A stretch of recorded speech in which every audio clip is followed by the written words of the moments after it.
Recording live from the Lucky Number 7 Lounge, this is Dine, Drink Vegas, the podcast by and for everybody stuck at home, wishing they were in the land of neon lights and bad decisions. I'm your host, John, also known as the Baller on a Budget, and you have stumbled across episode 86, where we're going to bring you some tasty booze and all of the latest Las Vegas travel news, or at least the stories we thought were interesting, and we run the podcast, so we get to pick. But before we can bring you any of that premium, top shelf, and absolutely free Las Vegas content, we have to make an introduction. Yes, folks, you know it's time to welcome in the founder of Dine, Drink Travel and Dine, Drink Vegas himself. I can only be speaking of the high roller, formerly of the High Plains, the leader in the luxury lounge, the king of comps, the Alabama Slammer, Bill, the man who's always waiting on the limo to take up to his resort destination. And I messed up the intro this week. Hey, Bill, how are you? I had a new Alabama experience today, John. How are you? Oh, do tell. So there was a tornado warning today, which is a thing that will happen on days that end in Y. And me and some other dudes were sitting in a bar. The bar staff got evacuated downstairs, so we all just started pulling our own drinks. That's what else could you do? I do want to ask, do Alabamians, Alabama, whatever y'all people are, do y'all do the same thing as Texans and go outside to see if you can see the tornado? Did I stutter? We were at the bar. Okay. Right. We needed to be in the bar. Like, that was super important. And because we are safety conscious people, we had the news broadcast going on. We knew that the main part of the storm was at least 10 or 15 minutes away. It was fine. It was totally fine. Yeah. Did the staff invite y'all to the shelter or just like, good luck? They couldn't stop us. They actually suggested we go, but we pointed out that we had drinks. Yeah. Yeah. It was fine. Yeah. Okay. Yeah. Worked out well. Yeah, no, I'm pretty sure I'm still alive. And if I'm not, I've got drinks, which makes me happy. Speaking of, John, what are we drinking tonight? So we decided that we would do a riff on a mojito. I believe we've done mojitos before. When we get into the warmer months, we tend to do the summery drinks. But just as we did with the old fashioned, we decided to do some twists on that. But let me give you the rundown on the classic mojito for any listeners that don't know it. So you're going to start with your cocktail shaker. Throw 3 mint leaves in the bottom and a ½ ounce of simple syrup. You want to muddle those. Just take either a muddler or the back end of a wooden spoon and make sure the mint leaves get crushed. And then you're going to add 2 ounces of white rum, 3/4 of an ounce of lime juice, freshly squeezed, please, and some cracked ice. You're going to shake that all up. Then you're going to pour that into a Collins glass, a tall glass that you have filled with cracked or shaved ice. You could just dump the ice that's already in the strainer. You could do fresh ice. That's up to you. You're going to top the glass with club soda. You're going to garnish with a mint sprig and a lime wheel. That's the classic version. We plan to do some variations. My initial plan fell through for reasons I'll get to in a minute. But Bill, what did you make? So I followed the recipe initially exactly, but I made 2 different drinks. So listeners, for those of you who've been here with us for a while, thank you so much. We're glad you're still here. For those of you who are new here, welcome. And you are about to learn that and we hope you will subscribe to this podcast and keep listening, but you will soon learn what our longtime listeners have always known, specifically that I almost always make a double on this podcast. Tonight, I didn't make a double. I instead simply made 2 drinks because that seemed to me like the best way to handle things. And I used John's recipe exactly, except that in one of them, as I was tossing it in the shaker, I put in about 1/4 of an orange that I cubed up pretty small and tossed that in. So I had an orange accented mojito. And in the other, I put in, I think it was 7 or 8 blackberries. So I had a blackberry flavored mojito. Now, to be clear, this wasn't a syrupy sweet sort of thing. It was effectively an accent. I poured the fruit out later on after I had strained it. I sampled these pregame, John, trying not to be disappointed in me. I wanted something. But I noticed, and this is, I think, the first time this has ever happened on this podcast, the drink wasn't sweet enough for me with just a ½ ounce of simple syrup. So I took 1 brown sugar packet, 1 sugar in the raw packet, and I split it between the 2 drinks. So I gave each drink an extra ½ a sugar packet, and I like it very much. But for the sake of science, because we're scholars, John, I want to sample now and figure out which one I like better. So here is the orange mojito. It is good. It kind of reminds me of that orange drink we made on the podcast last summer, but I can't taste a lot of orange in it. Let me try the blackberry.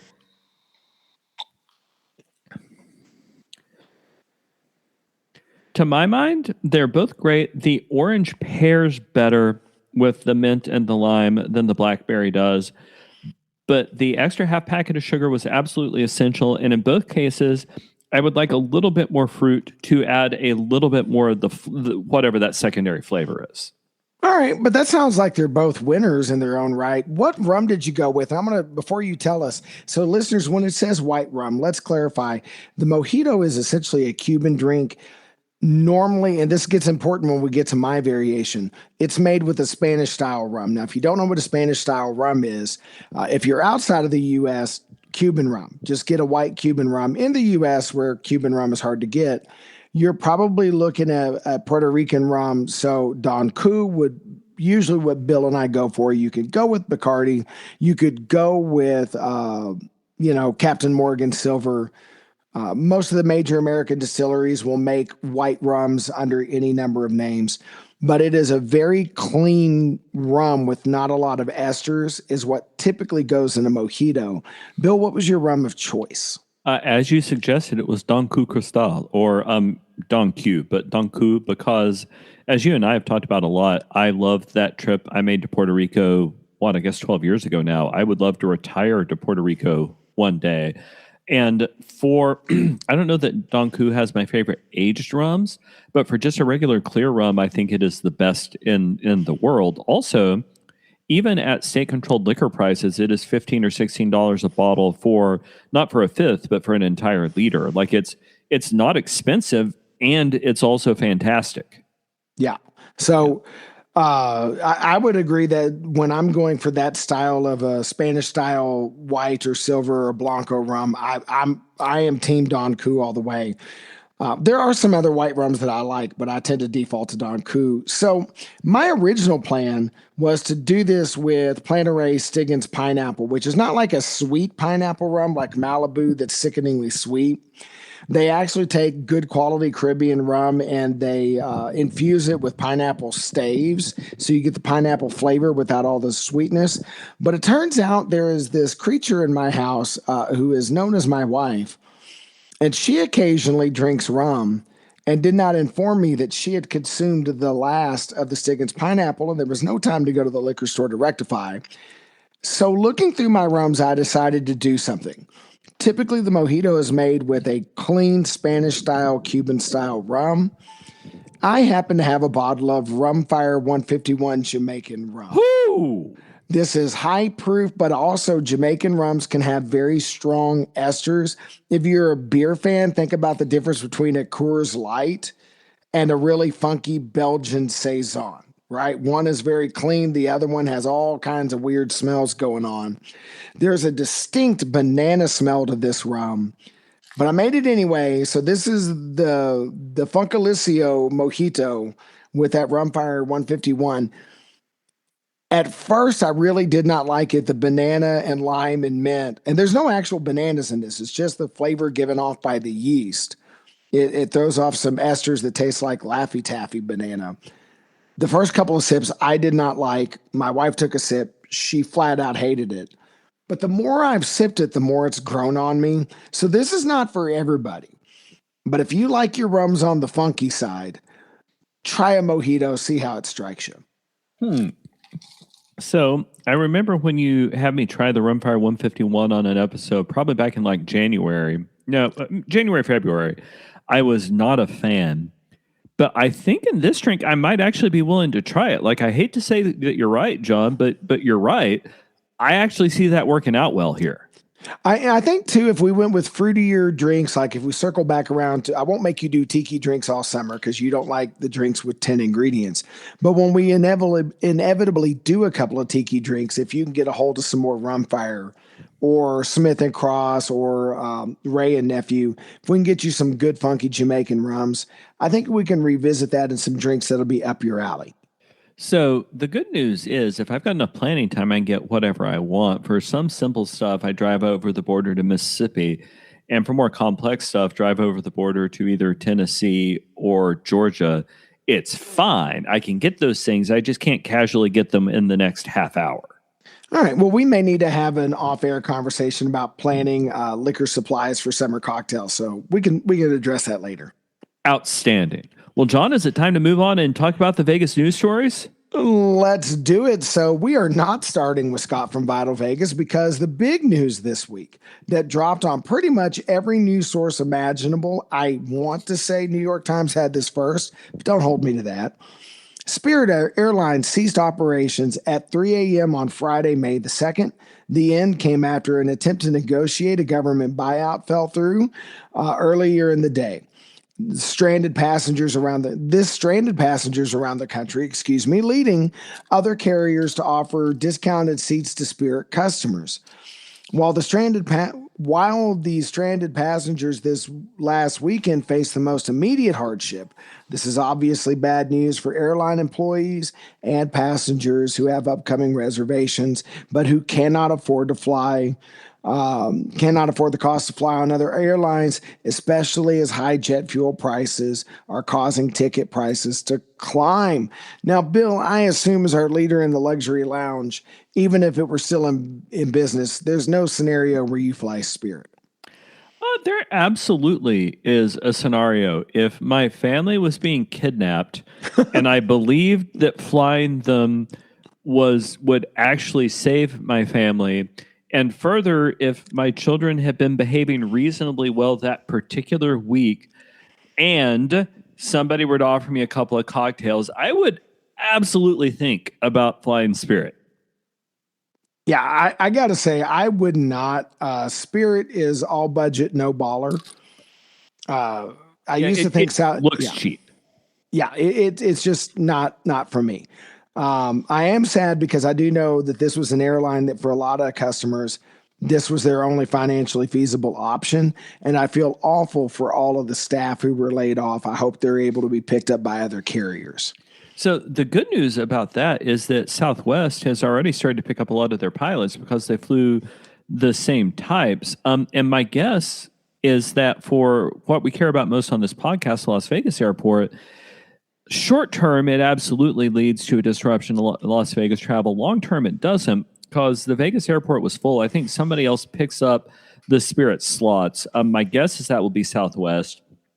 My guess is that those employees will get hired because there aren't all that many pilots with experience in the single aisle aircraft. There aren't that many mechanics and all the other trained professionals that you need. Who I'm really worried about is, as you point out, those people who, I mean, their only financial option was to fly Spirit. And if they booked their ticket 2 or 3 months ago and then fuel prices suddenly spiked, like they may not be able to afford the ticket to get where they need to go. So I feel terrible for those folks. My guess is that most of the employees wind up getting picked up because they're skilled professionals. I don't think this is a really long-term disruption to the Las Vegas airport. How do you see things playing out, John? Well, I hear everything you're saying from the logistical point of view and for the employees, but here's my concern with Vegas. We have been talking for over a year now about the affordability issues facing Vegas. Overall revenues are up. People who have money are coming and they're having a good time and they're gambling. But we talked about in the last episode, Boyd properties are up everywhere but Vegas. Boyd properties tend to market themselves towards the type of traveler who might be flying Spirit. If Vegas is already struggling to get the true low roller dollar, and now those low rollers can't even afford to get to town, I do think you continue to see that K-shaped swing in Vegas travel where the wealthier travelers keep coming and spending, but you're losing out on Vegas being an affordable haven for blue collar and entry level workers.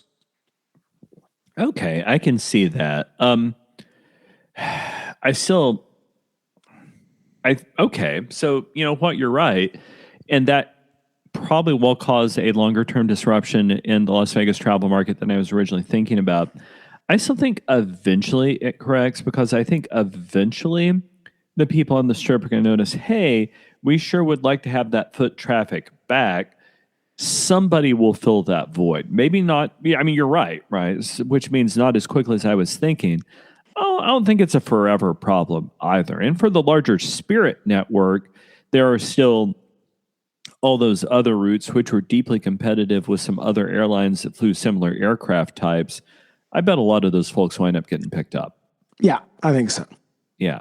All right. Well, in other news, John, in a story which absolutely sounds more like you than it does like me, the Cosmo announced that the Monday night dive-in movies will return to Cosmos Boulevard Pool this summer. So these are free to hotel guests, MGM Rewards Gold and above, military service members, and children under 3. For everybody else, tickets cost $15 for tourists stayed at other properties and $10 for locals. And John, I'm looking at the list of movies they're offering. Theoretically, this is a good idea, but I don't think I go. There are a couple of problems. One, the picture has a couple of very attractive, I don't know, young adult women who I suspect are not going to be the ones who actually show up to the dive-in movies. Two, because I'm an old fuddy-duddy, if I'm going to watch a movie, I want to watch the movie, which is fundamentally not what's going to happen here. But three, I'm looking at the list of titles. The first couple are a Minecraft movie and Mighty Ducks. You've got other stuff there like Space Jam and How to Train Your Dragon. What that means is this is going to be where people bring their crotch goblins, and that's not how I want to spend my night in Vegas. Now, to be clear, of course those folks deserve a place to be, and I'm thrilled they've got one. This just isn't for me, though, John. How about you? Are these dive-in movies something you have any interest in? So it just comes down to what's showing the night that I'm there and whether or not I have the patience for kids. But I would say that the Monday that I will be there with my wife, they're showing Rush Hour. That movie's okay. I don't think I'd do that. Now, if I was going to be there in August for Ocean's 11, oh yeah, I would. Okay. I would. That's do a that. different thing, right? I think it's very dependent on the movie. Like last year when Lori and I went, it was around 4th of July. They were showing Top Gun 2. Don't cancel your subscription because of this. I'm not the world's biggest Tom Cruise fan. If you love Tom Cruise's movies, no shade. He's not my cup of tea. Don't tend to like his stuff, but it just wasn't a movie for us. So this is the thing I check every summer if I'm traveling on a Monday. Haven't been to one yet. I'm glad it's still a thing. They got rid of the ice skating in the winters at the Boulevard Pool. I'm glad the summer movies survived. That makes some sense. You know what? Let me know if you get any intelligence on that while you're there. And sure, for the right movie, I would show up. It's just that so many of these are family-friendly movies that I think I would be out. Yeah, and that's totally fair, which is weird at Cosmo, but you know what? Cool. All right. Well, our only story that we're stealing from Scott at Vital Vegas, although I'm sure somebody else we're quoting stole from Scott because that happens. Scott of Vital Vegas shared that Nelly's Southern Kitchen at the MGM Grand will close by June 1st, going out of business just days before what would have been the restaurant's 4th birthday, having opened on June 4th of 2022. Bill, I never ate at Nelly's, but I know you did. Is this a loss for the Vegas dining scene? Sort of. Like I ate there once. I enjoyed it very much. I've still got video up of it on our YouTube channel, Dine Drink Vegas. It was a nice restaurant where I had only good things to say, but it should tell you something that I didn't go back. That wasn't because there was a problem. It was perfectly good food. There was no special wow factor. Also, not very many months after I reviewed that, I moved to Alabama. Like I live in a Southern kitchen. there was no reason for me to go there, right? Like that's just called stumbling out my front door. Right. Even if I still lived in your part of the world, and the sort of food they serve there, we're better at here in Alabama than you are in the barren wastelands of Western Texas. But even where you are, like you would know exactly what you were looking at. Like I've eaten at your house. None of this would surprise you. So there was no factor there for at least people from our part of the country of food you can't get where you are. And we've talked about this a lot on this podcast, John. Why would you go on vacation to keep doing the same things you do anyway? Yeah, might as well save some money and stay home. I do think the southern vibes on the Vegas Strip are getting crowded. Yardbird has been there for a long time. Yardbird's special. Yeah, it is elevated southern food. Anthony Bourdain called it the best fried chicken he ever ate. And Granny, don't haunt me. I think he's right. I love you, Granny. I miss you. Yardbird is truly special, truly elevated.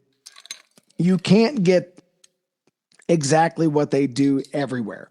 They really take Southern cuisine to another level. But now you also have, I don't know, we're going to be, when the new one opens over at the Flamingo, we're going to be up to, I think, 4 different bar, grill, and concert venue type honky tonks up and down the Strip. There's just too much inventory for Southern food and Southern vibes for a place like Nellie's that's not as good food-wise as Yardbird and can't offer live entertainment like all these other venues that are popping up. I just don't think there's room in the market for them. Clearly not, hence why Nellie's is going out of business. Well, going back to my second pool story of the night, Chris Holmes, who tweets from @7suited, shares photos of the progress at how do you pronounce this, John? Monia? No, autocorrect got me. It's the Omnia, and autocorrect fixed it for me. I hate you, autocorrect. Outstanding. The Omnia Day Club, which opens soon in front of Caesar's Palace. Though John and I are both too old and way too attractive to be part of the party scene at a day club, I think we can admire the impressive space taking shape. Sorry, folks. Remember, I did tornado drinking earlier today and have had a couple of cocktails on the podcast.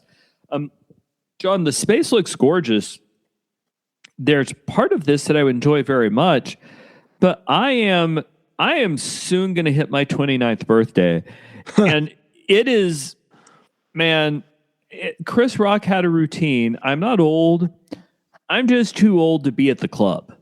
Yeah. Yeah. Yeah. You going, John? No. And Bill, when I was young enough to go to the club, I was a bar guy, not a club guy. I was a honky tonk guy and not a club guy. But yeah, this is not for me, not my scene, but you know what? A lot of people will love it and I get it. And I am a big fan of the Vegas pool day. I just don't need mine at 110 decibels with $400 bottle service. Yeah. Yeah. Also, so side story, I suspect that if I went there, I would not feel skinny. Listeners, you've never seen a picture of me. You're welcome. But one of the things I am not a small human. I coach youth baseball. I coach 9 and 10-year-olds, and I was having a conversation with my third baseman last week at practice, where I said he wasn't moving the way I wanted him to. I'm like, son, you have to move faster than a 52-year-old fat man. He said, who fat, coach? I said, me, son. I am. You have to move faster than me. He's like, you're not fat, coach. So in Alabama, I'm svelte. Like here, I'm considered skinny. I'm not going to the day club because it's going to ruin my image of myself. And there's just no reason to do that. Bill, the only reason why men our age with our physiques would go to the day club is because they have 10 times the money we do, and they have a wife or a girlfriend half our age. That's who those guys are. But guys like us who are married to women our own age and who make the kind of money we make should stay out of it. It's just sadness. It is absolutely sadness. John, what's this I'm reading about Mary J. Blige? So, Vegas Publicity reports that Mary J. Blige added more dates for her Park MGM residency after opening weekend sold out very quickly. There will be performances on select weekends, not every weekend, running May through October, at least October, unless they add more dates. Also, she promises special appearances by guest artists at every show. Look for names such as 50 Cent, Method Man, and others to pop on stage with her. Bill, nobody is claiming that you and I are the R&B and hip hop kings of Gen X, but I don't know. I kind of dig Mary J. Blige. Would you show up for this? Actually, yeah, I might, right? Particularly with some of the special, guest artist appearances, I would go to that. Now, there's a limit on what I pay for the tickets, right? But for, oh no, south of a couple $100, I would absolutely give that a shot. So I guess the question, John, is what's the price you would pay to go in? I think for an artist like her, because I know when my wife and I wanted to catch the jazz show on Sundays with Lady Gaga and the timing just didn't work out. I think you were looking at closer to slightly over 200 as for decent seats as a starting price and up from there. I would imagine she's in that range. It's just the nature of the beast. So yeah, it's going to be spendy, but if it's under 250, I probably go. So we're in pretty similar territory. Cool. Well, in other news, the Review Journal's Neon blog says that Vaughn and Miami Beach smash burger joint Redhead Burgers will open this week at the Grand Canal Shops at the Venetian. And John, I am torn because we've talked about on this podcast before, don't do stuff that you can do at home. But one of the other things that we've talked about is that over the course of a trip to Vegas, sometimes you just need some calories to sustain yourself. And sometimes a good burger sounds good. So, John, where on that debate does this fall for you? Would you go there because sometimes you need a burger to power through your evening, or would you not because every town in America has got a great burger shop? So if I really wanted a burger, I would go there, but I wouldn't go to the Whataburger. Okay. Yeah, I mean, sometimes I do. Like in Vegas, I've been known to hit up Shake Shack. We don't have one within 4 hours of my town. So I will hit up. Sometimes I want pizza, sometimes I want a burger, but I want a version of it that's different than I get in other places. So I'm not anti burger in Vegas. I'm a big fan of Gordon Ramsay's burger at Planet Hollywood, for instance. But I do want a burger venue that I can't get at home, and hopefully one that has a twist somewhere on the menu. So here's how much I love you, John. You have talked before about maybe, possibly, theoretically, depending on how things work out, you and your family might pass through my town this summer. If that happens, I'm going to take you to a joint here in my town called Hamburger King. And if not, then when you and your wife eventually come to visit me and Rachel, then we'll go then. But Hamburger King, like they don't even have space for a fryer. If you want a potato with your hamburger, you get like a bag of chips. They smash the burger there in front of you. The woman it's cash only, and I'm sure they rigorously report like how much money they've received to the appropriate taxing authorities.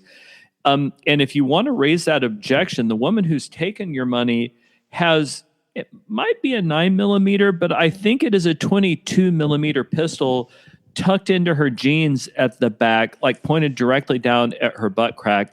I'm not starting a fight with her. No. Yeah. No. It's a really good burger, though. It's a good burger.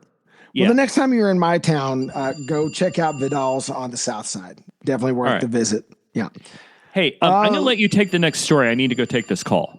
Got you. Okay. Food and Loathing reports that for May only, Yardbird at the Venetian is serving up some limited time menu items, including a grass-fed burger BLT, Nashville hot chicken burger, a Bayou jerk salmon burger, and Southern butter pecan ice cream sandwich. Now catch this. It's made with Wagyu tallow, chocolate chip cookies, butter pecan ice cream, toasted pecans, and bourbon caramel. Bill, you're just got the headphones back on. I just read these menu items at the Venetian. That dessert item. I don't generally eat dessert because of the beatus. I think this is worth the doctor sawing off a couple of my toes. I'm going to read that again. A Southern butter pecan ice cream sandwich made with Wagyu tallow chocolate chip cookies, butter pecan ice cream, toasted pecans, and bourbon caramel. Bill, are you sad that you don't get to go in May to catch this Yardbird menu? I don't even understand what they're talking about, but I would 100% eat that. And because I love you, John, if you were there, I would make you eat it. Diabetes be damned. You need that dessert. Yeah, I mean, I got two kidneys. It'll be fine. But yeah, that Wagyu tallow chocolate chip cookie, I don't know how that tastes, but I want to find out. Also, side note, that phone call I just took, and I'm sorry I hadn't thought to silence my phone. So apparently the storm that passed through here when I was in the bar a few hours ago was bad enough that my workplace is now calling people to make sure that we're all alive. But I Oh seem to still my. have electricity. Everything's fine. Okay, either that or this is hell and I'm the devil and I'm your tormentor. Huh. Will there still be whiskey? Yes, but it will all be peated scotch. Oh, good. I need to go repent Yeah. immediately. And before I get to that terrible whiskey, let's talk about some potentially better options. StripStumble.com updated their drinking deals map of the Vegas Strip. And I looked at this pre show, John, and I'm going to say something which shocks you. I am totally baller on a budget about this, right? Yeah. Like, I love a high end bar experience, but I also love not paying too much for really good stuff. And folks, I'm looking at this map. It's essentially every property up and down the strip, all the way up to Fontainebleau and Westgate, all the way down to Mandalay Bay. Like, it is the entire strip, both sides, the Caesars property, the MGM properties, the other ones.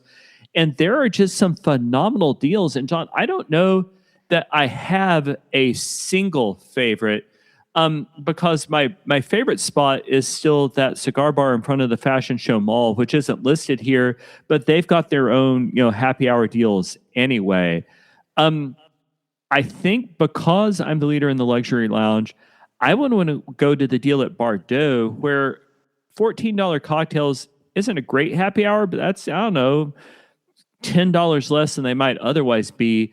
But critically, that place has got some discounted appetizers at $7 and up. John, out of everything on this menu, where do you think you go? So I've done Bardot before. The real value for that baller on a budget experience to me here, an honorable mention will go to the Palm inside the Shops at Caesar's Forum. We've eaten there before. We lost your brother-in-law Mark there once. They have some really good deals on here, but Chef Jose Andres' Haleo at the Cosmo. This is the best happy hour deal that I have found, short of the one I got at Ocean Prime, where I also had another discount through in kind. But that happy hour at Haleo, the food is just incredible. The margarita is not a standard margarita; it is the cloud margarita that they also serve downstairs at China Poblano. The sangria selection. This is not the sangria you bought from a gas station when you were partying in that field somewhere in high school. This is really Hey, that was a magnificent. good party. Hey, I'm with you. Boone's Farm till the day I die, but the sangria at Haleo is not that. It didn't come out of a box, right? So if you want that elevated high roller experience at Baller on a Budget prices, Haleo is the one to go to. The one I will say listeners avoid. The Tiki Bar at Excalibur looks good. They look like a tiki bar, but if you know anything about tiki culture and tiki cocktails, the drinks they serve there are sadness. If the first rum in your Mai Tai is Malibu, you Ooh, did it wrong. ooh. That's not what a Mai Tai is. So I will say this, if you want a tiki bar, get off the strip. Don't go to Excalibur. Now, those cheap $3 margaritas everywhere else at the Dirty Castle, fine. But avoid the tiki bar.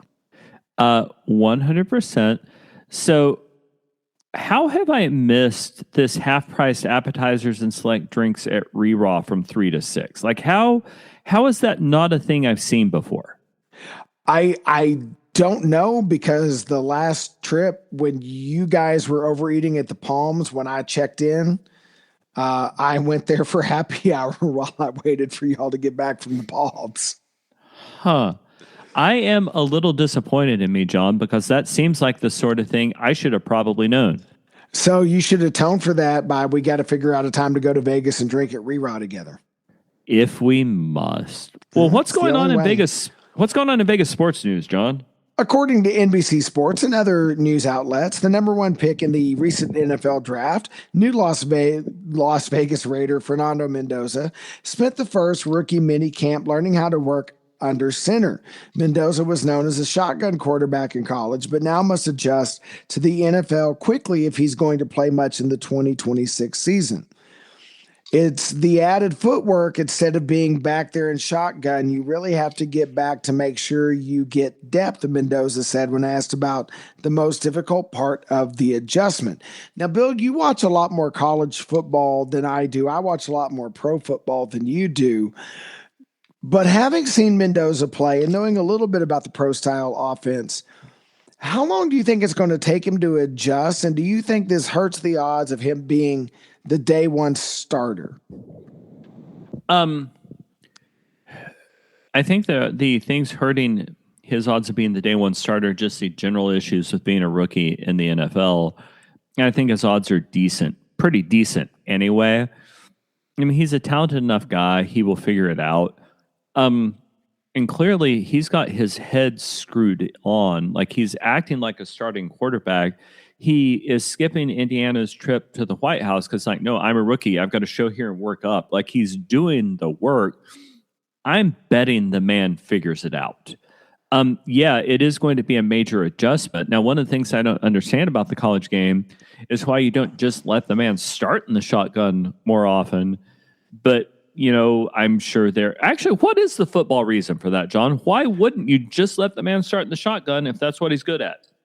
I think part of the reason is that you open up a lot more options in the playbook, especially play action passes and that kind of thing when the quarterback is working from under center. And those things aren't as effective to sell in the shotgun. Now, there are NFL quarterbacks who play a lot of shotgun, and I'm sure they'll utilize that skill set there. But you're also, you know, you're dealing with a different caliber of defense. You're dealing with you know, a whole host of other things. And I said all of that as if I have any real idea. You know what? If the guy's better in the gun, put him in the gun. Absolutely. Well, in other news, we previously reported that Ambassador Tillman Fertitta, the U.S. ambassador to Italy, is in negotiations to buy Caesars. According to Google News, the rumor mill has Ambassador Fertitta bidding $32 a share, although he's bidding against legendary investor Carl Icahn, who may be bidding as much as $33 a share. If true, that would set up a pretty interesting battle between Icahn's pretty deep well of capital versus Fertitta's expertise and existing connections to the Golden Nugget. So, John, what do you think actually happens here? Does Caesar sell it all? Did they sell it to Fertitta? Did they sell to Icahn? Like, where do you see this going? Well, now that you have a bidding war, I think the odds of Caesar selling goes up considerably. I know as a Vegas visitor, I would rather see Fertitta get it, but money talks. And I don't know if Fertitta and his organization want to outbid Icahn. I also don't know if the two of them can negotiate with Caesars because everybody anticipates the Caesar sale to be broken up in the end anyway. If Icahn's not necessarily looking for all of those properties, maybe there's a scenario where Fertitta still gets at least one, if not a few properties on the strip to expand his empire, even if Icahn gets some of the others. I'm kind of wondering what Icahn's interest in this would be, because to him, I mean, it's just one more hotel property. There's no appreciable difference between running a casino hotel in Las Vegas versus running a fancy hotel in New York that's got a nice restaurant versus running a resort spa on the coast of South Africa, right? Like I'm trying to figure out what his particular interest is in Caesars, and he must be seeing a profit margin there that I'm simply not right now, because that'd be his only motivation to be doing this. Yeah, I would think so. And especially because, like so many others in Vegas, Caesars doesn't own the dirt upon which their properties sit. This isn't a classical real estate deal. You don't own the land, you own the brand, you own the operation rights, but you don't actually own the dirt. So I'm a little mystified by his interest. Fertitta makes a lot more sense to me. But again, there's an awful lot of shares out there to be bought up. $1 a share adds up in a big hurry. It does well, and the other thing is Caesar's obligation is to their shareholders, so not to their customers, right? Like legally, Yeah. they're required to protect the interest of their shareholders. So they would go with some combination of the higher bid versus how likely is that bid to actually be paid out. I'll be curious, but much like you, I am pulling for Ambassador Fertitta here.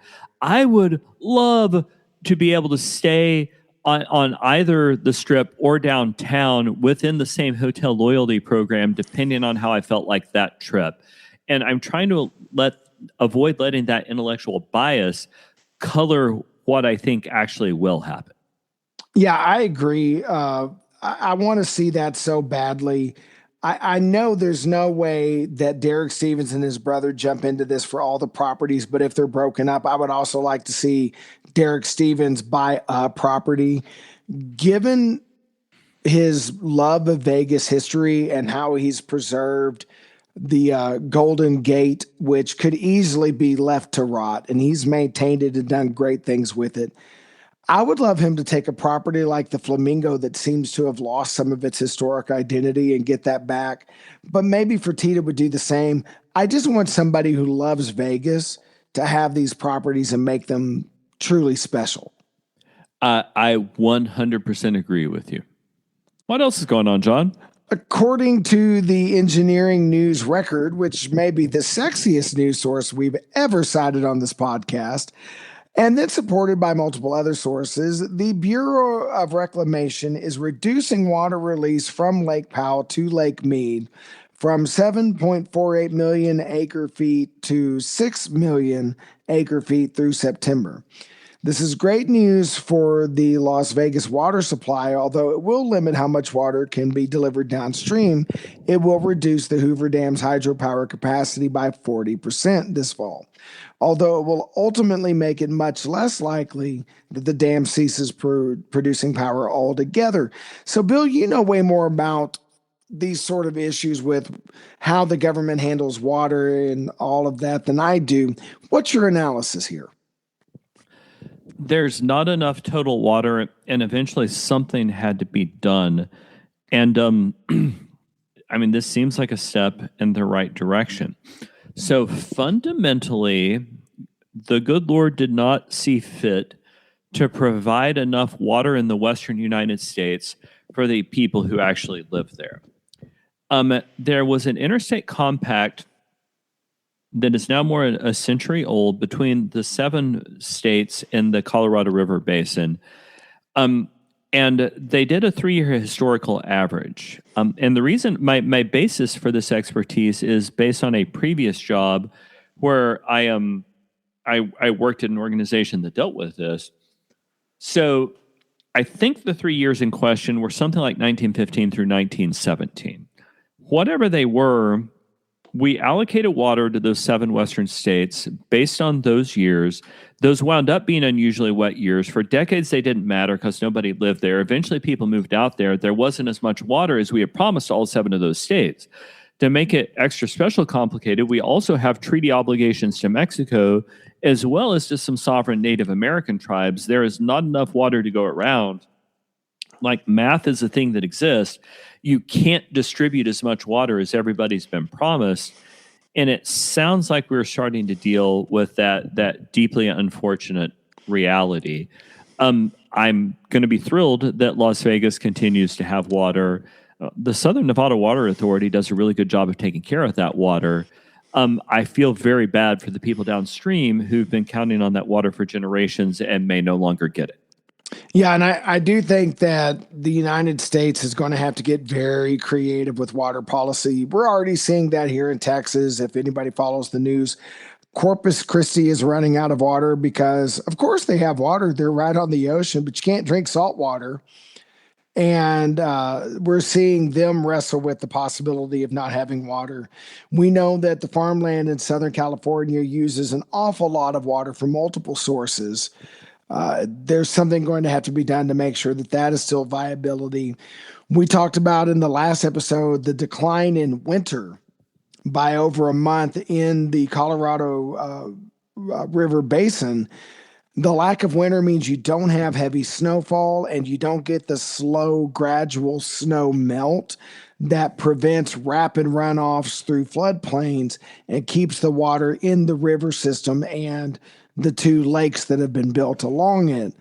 So, barring some epic winters coming through unexpectedly, we may have to come up with some very creative solutions very quickly. We might, and I'm pleased to see that we are at least starting that process. Well, for anybody who's losing hope, I would say remember the words of Winston Churchill. Americans will always do the right thing once they've run out of other options. I'm paraphrasing Mr. Churchill, but I believe we will solve this problem, but only when we have to. Eventually. In our last news story of the night, John, according to the Las Vegas Review-Journal and the hotel itself, the plaza in the Fremont Street Experience is retiring a series of their older table gaming chips. Players have through August 30th to cash in any older chips they may have with them. And that raises a question for me, John. Who goes home with a significant amount of chips to cash in? I'm not talking about like you took home a $5 as a nice souvenir, but enough money that you miss it. Who goes home with that in the form of a casino chip rather than actual cash money?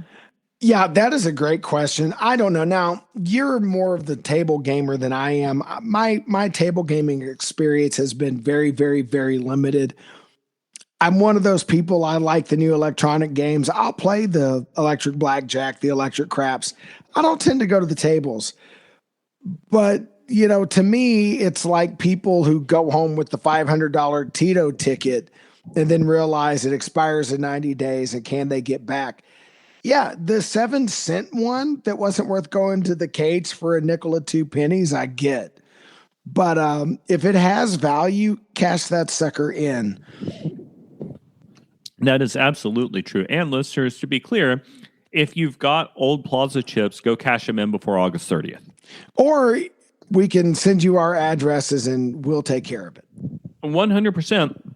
I would be delighted to do that in connection with my very favorite Nigerian prince. Yes. All right. On that note, Bill, I think it's time we bring this episode in for a landing. Why don't you tell the listeners where they can find more Dine Drink Vegas and Dine Drink Travel content? Folks, you can find us on YouTube at Dine Drink Vegas, where I bring you short and focused videos which help you plan your next trip to Vegas. Something like 5 or 10 minutes on a particular hotel room or a particular restaurant, like Nellie's at the MGM, which is about to close. You can also find us on YouTube at Dine Drink Travel, where if you're a Vegas aficionado, you can find all of the executive lounges in the Las Vegas airport, as well as a lot of other air travel news, as well as my trips to Ireland. You can also find me on essentially every social media platform at Dine Drink Travel, and the most significant of those is probably X, because that's where you can find John. At Dine Drink John, where I'm happy to talk to you about Las Vegas, my home state of Texas, about the Dallas Cowboys and other NFL teams, about fine coffee, adult beverages, and anything else you would like to have a conversation about. We're so glad you took the time to listen to this episode. If you enjoyed it, please help us grow an audience by sharing this with other people. Maybe you've got a friend that is planning a trip to Vegas and can benefit from our wisdom and advice, or an enemy that hates listening to old fat white Southern guys drink and talk. Either way, you're going to help us build an audience so we can keep bringing you this content week after week, month after month, year after year. Once again, we're so glad you stopped by. Thanks for listening, and until the next episode, happy travels.